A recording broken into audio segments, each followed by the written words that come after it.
ठाकरे का विवाद शुरू करना महाराष्ट्र में सबसे ज्यादा हिंसे का कारण बना। पीछे कुछ समय से देखा जाए तो मंदिर मस्जिद विवाद काफी बढ़ गया। महाराष्ट्र में उद्धव सरकार को धमकियां देना, मुसलमानों की मस्जिदों से लाउडस्पीकर की बैन करने की मांग करना राज ठाकरे को काफी भारी पड़ा है। उद्धव सरकार भी काफी सख्ती से कार्रवाई कर रहे हैं, जो राज्य में शांति को भंग करने की कोशिश कर रहे हैं, जिसमें नवनीत राणा और उनके पति रवि राणा पर सबसे ज्यादा कानून शिकंजा कसती नजर आई। उन्हें बेल तक नहीं मिली, उन पर राजद्रोह का आरोप लगा। बीजेपी भी खलबली मचाती नजर आई। मनसे के कार्यकर्ताओं की भी सुनी नहीं गई। हनुमान चालीसा का पाठ हिंसे के जरिए करना बर्दाश्त नहीं हुआ। उद्धव सरकार जमकर राज ठाकरे पर बरसी है। अब राज ठाकरे को धमकी देना भारी पड़ गया। ये मामला देश भर में फैला, बिहार तक ये मामला पहुंच गया है। जी हाँ, राज ठाकरे का ये मामला बिहार तक पहुंच गया है। अब लाउड स्पीकर को विवाद बनाना बिहार में कुछ नेताओं को रास नहीं आया। हिंदू नेता ने जो कहा है आपको सुनना जरूर होगा। उपेंद्र कुशवाहा जी ने जिस तरह से लाउड स्पीकर विवाद पर सीधे तौर पर कहा कि बिहार में ये नहीं होगा, सीधे तौर पर राज ठाकरे के इस विवाद के खिलाफ वो बोलते नजर आए। जी हाँ, Y+ श्रेणी की सुरक्षा उपेंद्र कुशवाहा को दी गई है।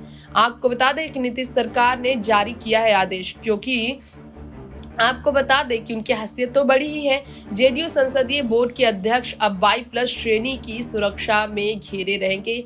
नीतीश सरकार ने उपेंद्र कुशवाहा की सुरक्षा बढ़ाई और इस बीच लाउड स्पीकर विवाद पर उन्होंने स्टेटमेंट दिया। कहा कि जब तक सरकार के मुखिया नीतीश कुमार बिहार में ऐसा नहीं होगा, सीधे तौर पर आप समझ सकते हैं कि नीतीश कुमार की तरफ से राज ठाकरे को करारा जवाब मिला है नीतीश सरकार की तरफ से। सुनिए उपेंद्र कुशवाहा का ये स्टेटमेंट। चाहिए कि बिहार में अकेले भारतीय जनता पार्टी की सरकार नहीं है, वहाँ एनडीए की सरकार है और उस सरकार के मुखिया नीतीश कुमार जी हैं।